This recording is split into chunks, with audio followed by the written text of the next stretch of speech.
Ethiopia and the Origin of Civilization, and the study of ancient affairs, folklore, and tradition, throw an invaluable light on historical records.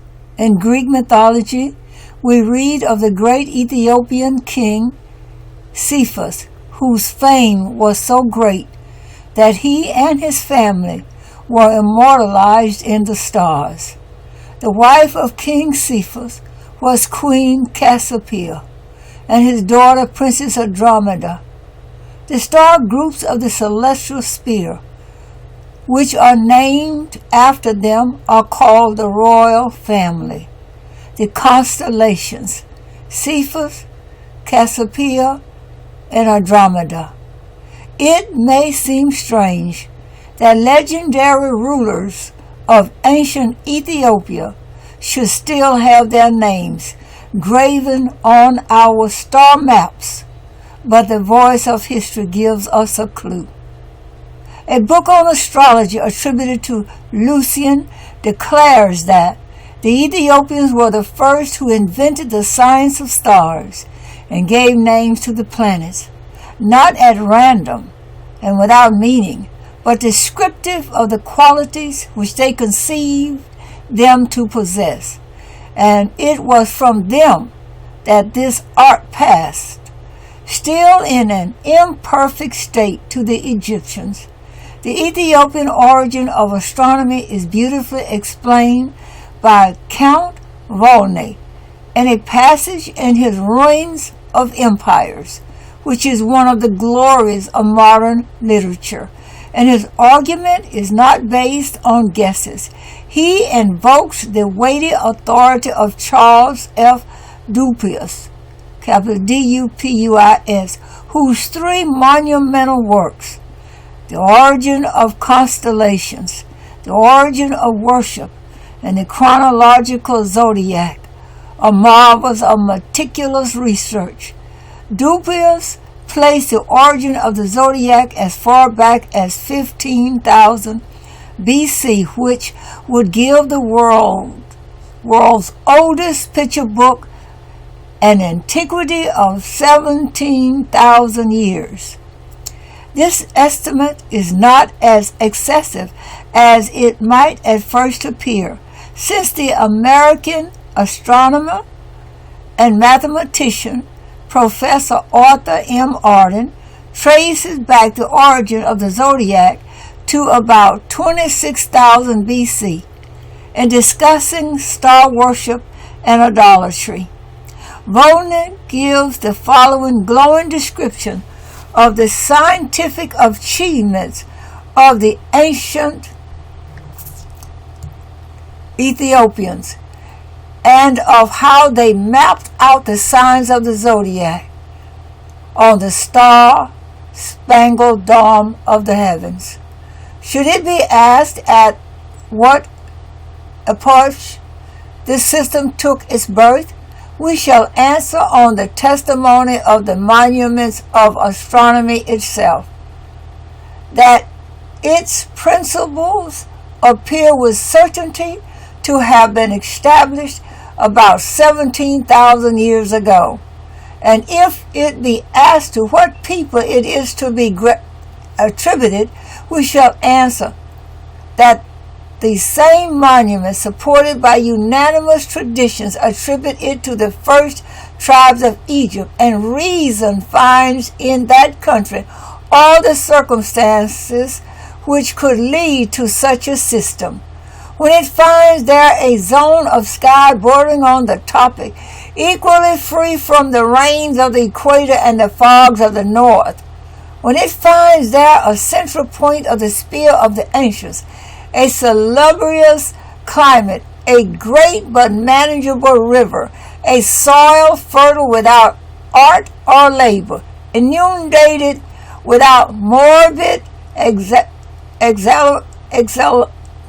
exhalations, and placed between two seas which communicate with the richest countries, it conceived that the inhabitant of the Nile addicted to agriculture from the facility of communications, to astronomy from the state of his sky, always open to observation, must have been the first to pass from the savage to the social state, and consequently to attain the physical and moral sciences necessary to civilized life. It was, then, on the borders of the Upper Nile, among a black race of men, that was organized the complicated system of the worship of the stars, considered in relation to the reproductions of the earth and the labors of agriculture.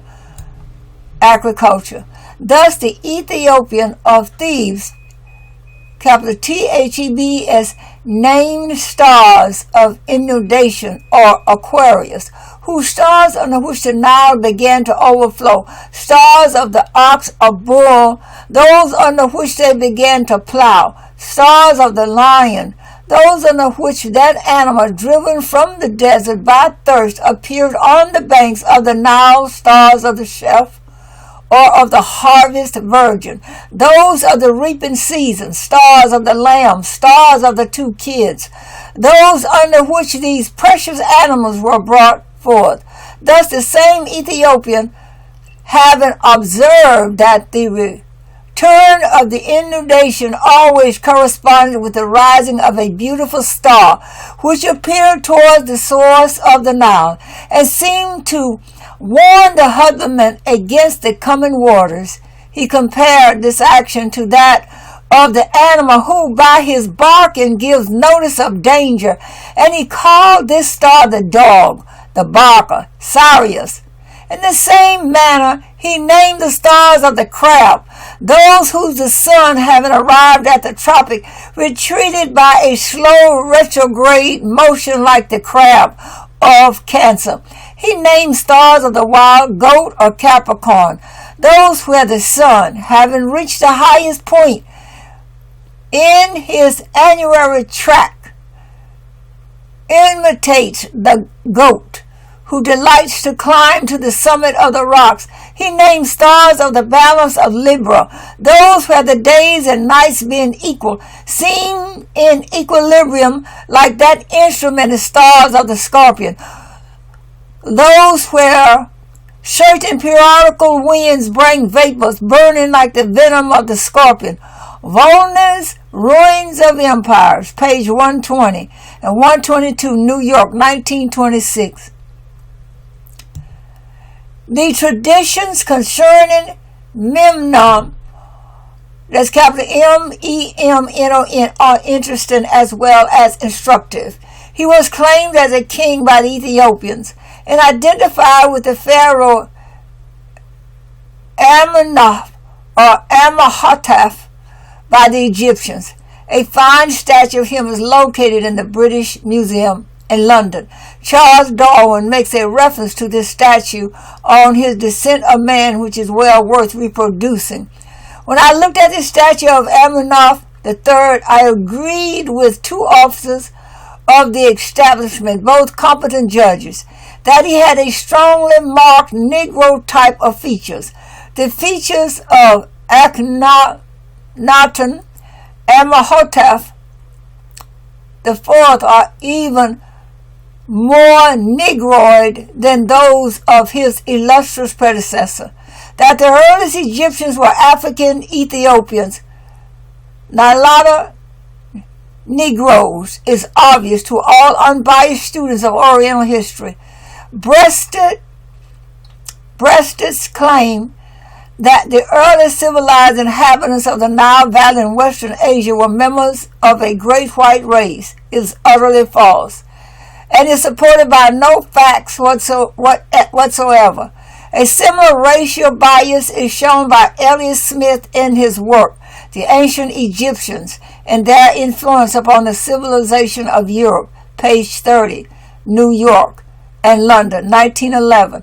Not a few writers, says he, like the traveler Volney in the 18th century, have expressed the belief that the ancient Egyptians were Negroes, or at any rate strongly Negroid.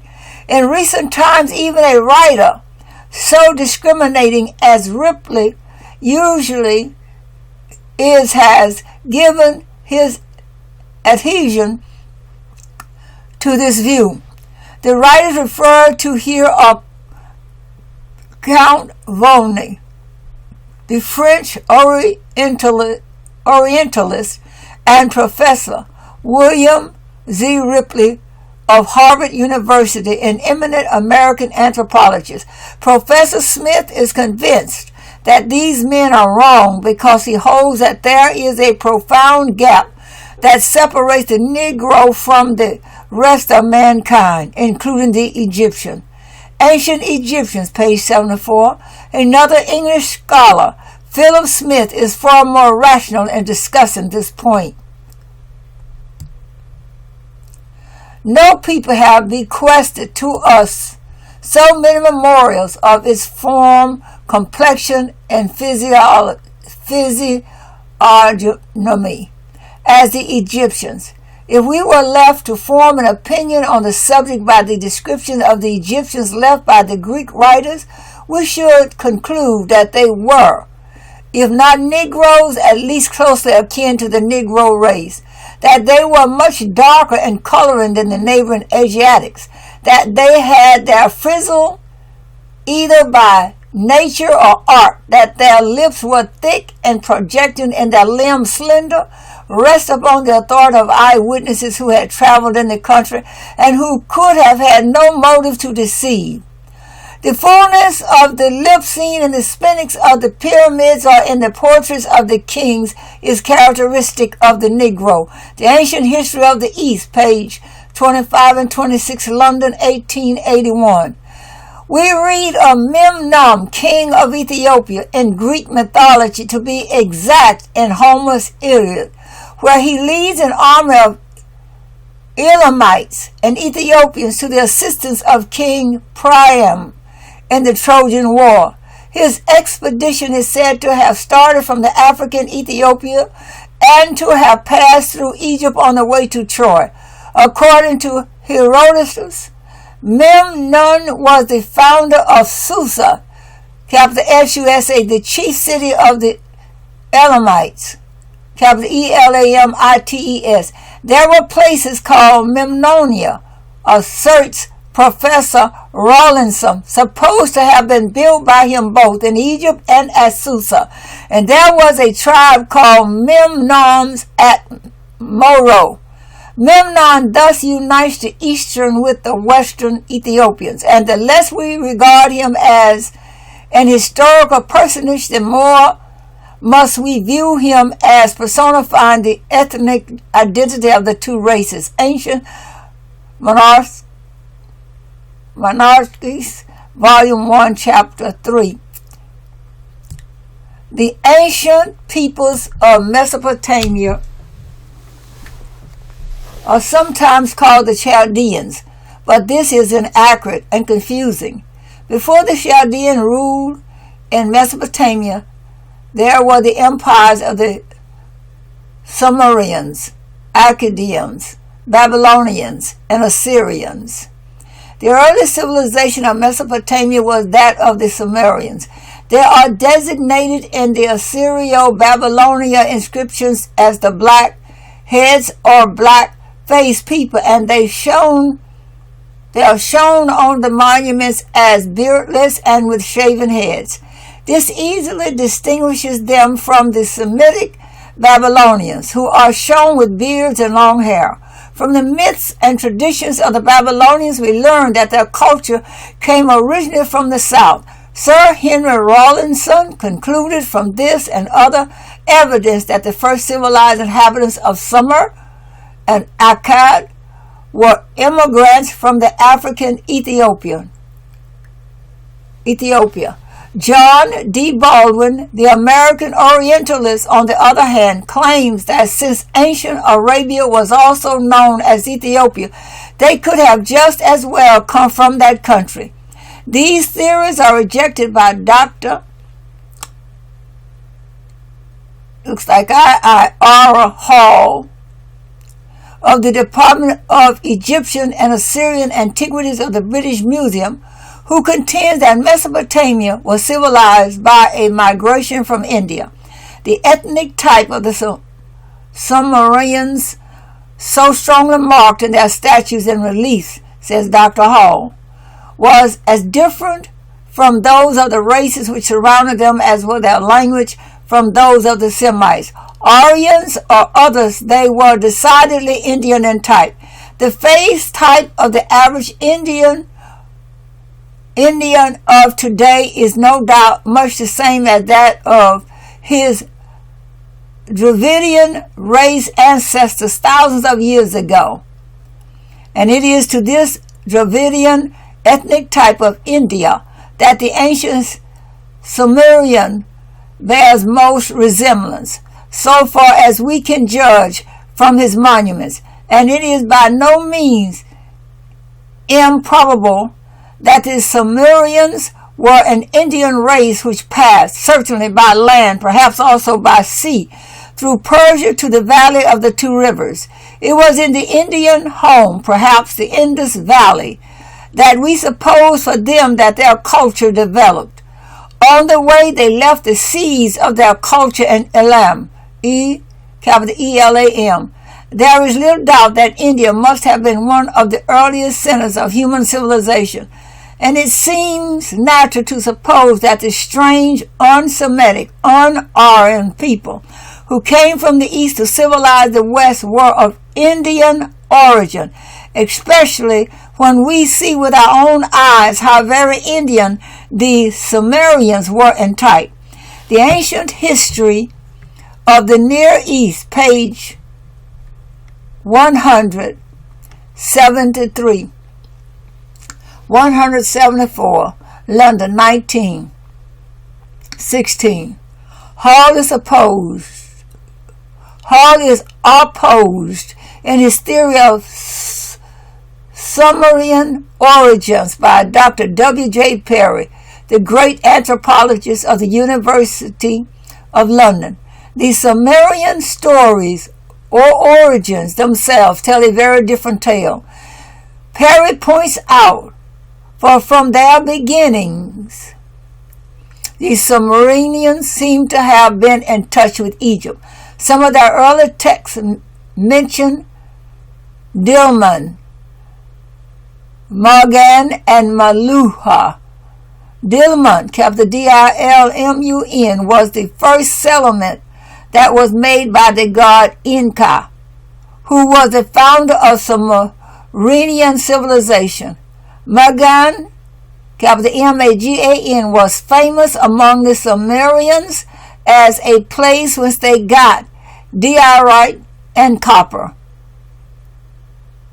Maluha as a place whence they got gold. Dilmun has been identified with some place or other in the Persian Gulf, perhaps the Bahrain Islands, perhaps a land on the eastern shore of the Gulf. In a late inscription of the Assyrians, it is said that Magan and Maluha were the archaic names for Egypt and Ethiopia, the latter being the southwestern part of Somaliland that lay opposite. The Growth of Civilization, page 60-61, second edition. Harmon's Worth, Middlesex, England, 1937, published by Penguin Books, Ltd.